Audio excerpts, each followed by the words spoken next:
You're listening to Clinical Conversations, a Journal Watch podcast for the week of May 8th. I'm Joe Elia. Call us at 1-617-440-4374 with your reactions. This week, we've got the writer, editor, clinician, Dr. Danielle Ofri, the author of Singular Intimacies, Becoming a Doctor at Bellevue, which has just been released in paperback. Let's look at the clinical news first. In the news this week, H1N1 makes a graceful exit after its turn on the stage, but it's still lurking in the wings. People are wondering just what the flu shot routine will be for the Northern Hemisphere when autumn arrives. Right now, the CDC continues to assert that it hasn't made a decision to manufacture a vaccine against H1N1, but it seems to me that's just an attempt to stay methodical and be guided by the science, as they say in almost every press briefing. Since much of next fall's vaccine production is already underway, it looks like there will be at least 2 shots in our future, one for seasonal influenza and the other for H1N1. But, viruses have a way of changing plans, so we'll see. In the links this week, I've placed one to the audio file of one of the press briefings conducted by the CDC, Wednesday's press briefing, actually. It's worth listening to it and stands as proof of how well the CDC has handled swine flu. In other news, the New England Journal of Medicine has got 2 stories out in this week's edition pointing to the general long-term safety of drug-eluting stents. An earlier study found evidence that eluting stents carried some increased risks for cardiovascular complications and death, but a longer analysis by the same group, based in Sweden, finds that the risk may have been the result of the group studied and the year in which the work was done. Writing in Journal Watch Cardiology, Howard Herman says the results of the study in patients with ST segment elevation MI should be reassuring to clinicians and to their patients. That's really all you need to take to work with you this week. And now, on to the interview. I first talked with Dr. Danielle Ofri almost exactly 6 years ago, when her book Singular Intimacies, Becoming a Physician at Bellevue, first came out. We didn't talk much about her book then. I was trying to understand how medical residents learn and what medical journals might contribute to that process. She was kind enough to let me watch her Proctor second-year residents as they saw patients at Bellevue's outpatient clinics. She sat in a small office along a corridor, fondly referred to as the bowling alley, and residents would pop in from adjacent examining rooms to ask questions. One of them said he had a patient concerned about having a heart attack and wanted to be tested. Ofri asked the resident, "What does he do for a living?" The resident said, "He's a bicycle messenger." Ofri asked, "How did he get here today?" The resident, "Bicycle." Ofri, "What's the gold standard test to rule out coronary insufficiency?" Resident, "Exercise stress testing." Ofri, "I'd say he's already passed that one, wouldn't you?" Just recently, Singular Intimacies has been released in paperback by Beacon Press. It's available on Amazon. Thanks for joining us today, Dr. Ofri. Thank you. It's a pleasure. So, you're an editor of the Bellevue Literary Review. Are you still the editor? Yes, I am. And you're a clinician, and you're writing, and you probably have other things happening as well. How do you find the time to do this? Well, it depends on what month you ask me that question. Right now, I'm attending on the inpatient ward, so I'm working every day, including the weekends, so there's not much time to do anything else, although I confess that this afternoon I will squeeze in an editorial meeting between afternoon rounds and leaving the hospital. In my clinic months, I spend 3 days in the clinic, and I have 2 days that I work at home. And those are those precious days for writing, editing, lately cello lessons, and anything else to keep up with life. Are you working on a new book? Yes, I am, in fact. This new book focuses on the experience of immigrants in the healthcare system. Most of my patients are immigrants, but I've been particularly interested in how they've experienced their illness. I often think about the metaphor of emigrating from health to illness as being similar to emigrating from one culture or one country to another. Oh. So I've profiled some of my patients and some of my experiences working with them. And so this book will hopefully go to press next month and be out next January. It should be called Medicine in Translation, journeys with my patients. I reread Singular Intimacies after 6 years, and I noticed that the book has this big kind of narrative arc to it. The individual chapters start out and make the reader, or made me wonder what was going to happen at the end. How was the patient going to do? Were you going to be sick from a needle stick, etc.?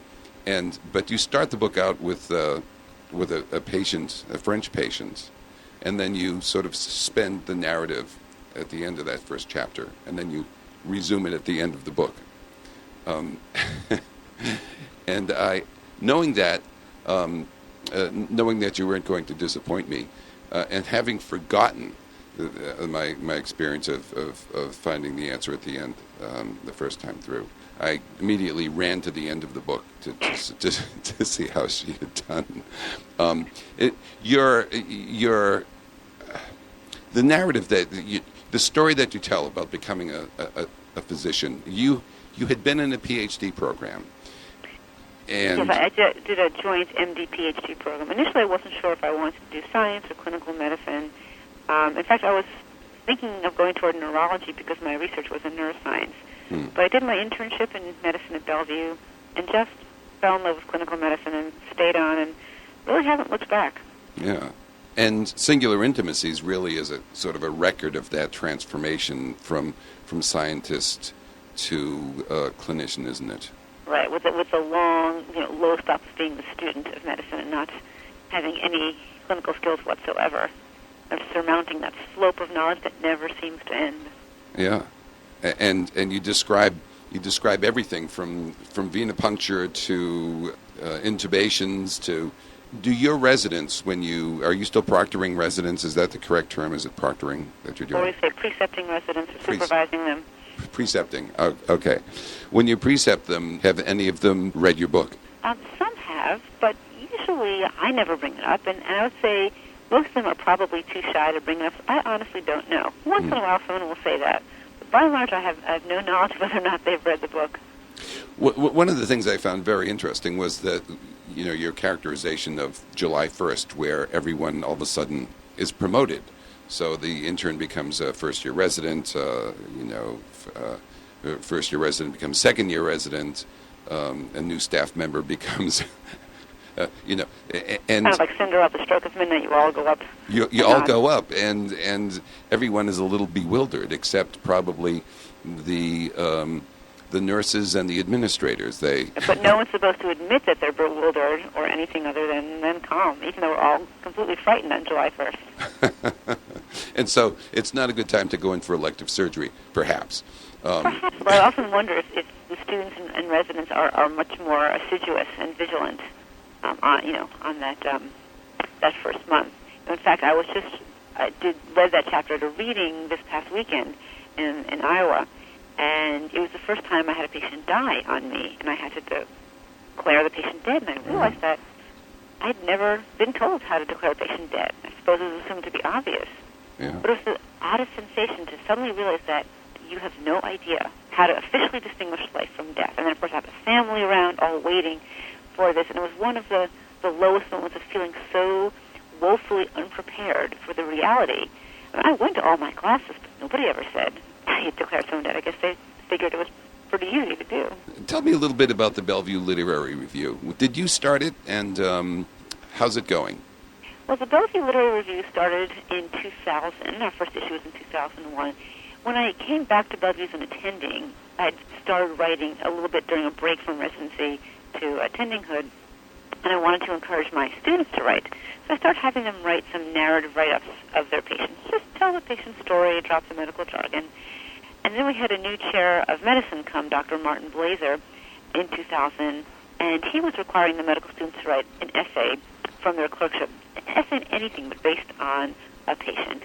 And we both had now overwhelming files of wonderful student essays and sat down and thought about, should we have a medical student's journal? What should we do with these wonderful essays? But then realized that there was probably a larger interest in issues of health and healing and the vulnerability that we all face when approaching medicine, and decided to start this Bellevue Literary Review as a joint venture. And so we took out an ad or two in a writing magazine. We were immediately flooded with manuscripts. I think we got 1,000 manuscripts pretty quickly. And they weren't all just doctors writing. They were ordinary people or writers who've all been thinking about this, had contact with the medical system. And in essence, we're all going to be in touch with medicine somehow. I mean, you can probably go through life and not have contact with an accountant or a lawyer, but you will somehow with medicine. And there's a lot of anxiety about this. And so we published our first issue, and in fact, Sunday night was our 17th reading, and we had 125 people come out in the pouring rain in New York City to Bellevue Hospital for a poetry and prose reading. It's become now a real part of the literary community. And you're really embedded in that. I mean, geographically, you're down near the Village there, aren't you? Yeah, the medical school's a little bit up from the Village. The main NYU's in the Village. We're on 27th Street. But there's still a lot happening. And also, in some ways, Bellevue feels like a natural place for a literary magazine. It's the oldest public hospital in the country. It's just been home to generations of patients, immigrants of various ways from various countries and continents who've passed through these doors. The doors are always open. They never close. And I always imagine there are so many souls and stories just wandering those back hallways. It's many stories to tell. It's true. When I went to interview you 6 years ago, I walked into I had never been in Bellevue before, and of course it had always been a kind of joke growing up that, you're going to go to Bellevue, and it wasn't, to have your appendix out. It was because you were a madman or something. Send them to Bellevue. And it was really like a circus. It was all of these characters. It was like people had just opened up their novels and poured these characters out into the hallways, and they all were, as you say, wandering around. And it's quite a scene. It really has been. I remember I attended my first writing conference before coming back as an attending, and the keynote speaker was about inspiration and how to deal with writer's block, how to awaken the muse, and they were offering all sorts of contorted strategies, and I was sitting in the back, and I wanted to raise my hand and said, just come to Bellevue. Every day there is inspiration of walking by the door. You can never lack for stories and color and drama. Who were your influences as a writer? Do you think of Lewis Thomas, Richard Seltzer, Gertrude Stein, for instance, was a medical student. I don't think she ever practiced medicine, though. I didn't know that. Yeah. I've always read the physician writers, Sherwin Nuland, Oliver Sacks, Perry Class. But I think that when I started writing, I didn't intend to write a book. I just wanted to write down the stories of what happened. So when I left residency, I took an 18-month hiatus from medicine. I needed to get as far from medicine as I could be, both in space and in time, cancel my medical journals, and just have a chance to think. When medicine is occurring, particularly in residency, things are happening so quickly, and there's so many patients, the turnover is so fast, you never have time to contemplate what's happening. And partly you're just too busy, and partly the emotions are pretty powerful. And so by being away was a chance to sit and just think about some of those most searing and memorable experiences. And the act of writing is fundamentally far slower than the act of existing or experiencing. And so writing the story of what happened was a chance to think about it, and then revising, and each time I'd go back over it, I would think it through again. And so that was my, I think, motivation to write, just as a chance to process all that happened. Only later did I start thinking about, I should work on these essays as pieces of literature and send them out for publication, and then only later come to a book. So while I read Dr. Writers, I didn't read them thinking, this is what I want to do. You say in the course of Singular Intimacies that I think you let slip in there that you're rewriting a chapter, 15 times or something like that. Is that your practice of writing? Do you do a lot of rewriting? I'm a rabid reviser. Are you really? Huh. Revise endlessly, and partly is I prefer the revision process. It's me fundamentally easier. The actual writing is the hardest. Getting the meat out of you and onto the page always makes me feel like I have a huge gut list and I'll never get it all done. But once I've got it on the page, then shaping and working somehow it just seems easier. And often it's only in the revision process that I find what's really the essence of the story. Because usually the story gets written down chronologically. This is what happened first, then this, then this. And when you read it, it's kind of dull. And in fact, when you read great novels, they don't always happen chronologically. Often the internal thoughts of a character have an emotional logic which isn't chronological or rational at all, but it feels perfectly correct because It's just the way it should be. And so in revising, I'll find that pulling the story into a different order, pulling certain characters forward, taking some out, changing the lens, the point of view, then brings out what the essence of the story is. So I do love revising and will forever be revising. Do you think that your writing and your practice of medicine, do they feed off each other? My sense is that you consider yourself a physician-writer or a writer-physician. I don't know which you consider yourself first, but tell me how they sort of cross-pollinate. Well, I definitely see myself as a doctor who also writes. The first agent I had promised me she'd make me enough money that I could quit my day job. I think, well, I want to quit my day job. That is my inspiration for writing. She didn't actually make me all that money, but the idea that I'd want to stop medicine in order to write didn't resonate with me. I really think this is what I do. I'm a physician. That's my daily life, and then I take the time to write to offer some perspective on it. Mm-hmm. I try to keep my writing and medical life quite separate. Most of my patients don't know that I write. And most of my patients don't speak English. And my colleagues, I rarely mention it. And some of them know of it by now, but it's not part and parcel of my work. On the other hand, I think that writing training does affect some of how we are as physicians. I think about what Abraham Verghese, who's another wonderful physician writer, he once gave a talk and wrote a paper about what doctors can learn from novelists. Because fiction writers, fiction, they often say, is the great lie that tells the truth. Fiction writers really focus on detail, on voice, on character, things that physicians should do, and certainly internists who attention to detail, that's our stock in trade. Notice the patient, observe them from the minute they walk in the room, all the characteristics of them. And so I do think that writing sharpens that skill a little bit. But the other thing that I need to keep, the other reason, it's like a separation of church and state. I wouldn't ever want to exploit my patients for writing. And so really when I walk into the room with them, I'm there as their physician. And I'm never thinking, this would be a good story, a good character. I think my observational skills as a physician might be a little bit better, but I really am just focused on my visit with this patient. And only later do I think, that might have been interesting. On the flip side, it certainly, medicine influences my writing, and not just in terms of topic, but I think that physicians are very organized in terms of narrative. When we tell a patient's story, there's a clear structure. And so I'm a big fan of structure in my stories, and unstructured stories that I read aggravate me. But I do try to keep them separate. I think if I were a full-time writer, I think I'd go crazy looking at the blank computer screen every day. Yeah. On the flip side, if I had to come to Bellevue every single day, I think I'd also probably end up in Bellevue. Do you still give poetry out to your to the residents to read? I do when I can. I try to squeeze it in. I've got a couple poems up in my locker to give out this week on rounds. And now, I like to do prose, but it just takes so long, so poetry is usually more applicable. And whose stuff are you handing out these days? Well, I try to pull something from the latest BLR to give some voice to new writers and contemporary writers. So you pull it from the review itself. Right, I do that. And then I have some staples. I always try to end with the John Stone poem, Gaudium Ligator. It's in the On Doctoring collection that every student gets. And John Stone unfortunately passed away this past fall, and his poem, it's a commencement address for his graduating class at Emory. It's a wonderful poem, and I use it at the end of the month as a bit of a moving on. There are poems by Jack Coulihan that I like to use. I'll sometimes see what's in JAMA this week. Mm-hmm. You gave me a copy of Gaudium Ligator when I came to visit, as a matter of fact.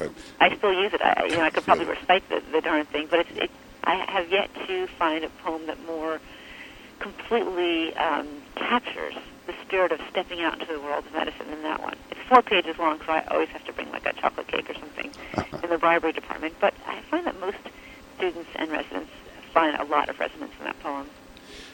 If you could offer one thing to your colleagues to read that you hadn't written yourself, what would it be? What would you want? What would you want your colleagues to have read?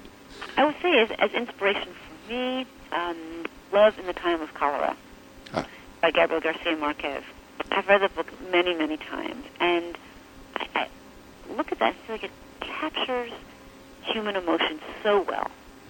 even though it uses some magical realism and some things that are clearly not, quote, realistic, but he captures the human spirit and love and emotion so realistically with that ranks up there as probably my all-time favorite book, followed quickly by 100 Years of Solitude. Mm-hmm. By the same guy. By the same guy. Well, thank you so much, Dr. Ofri. I'm going to let you get back to writing and taking care of patients. I've got to go to my afternoon round, so. Okay. Thank you again for your time with us today. You're very welcome. At Clinical Conversations, we're all ears, so give us a call at 1-617-440-4374. Our executive producer is Adore Yano. I'm Joe Elia. Join us next week. Enough said.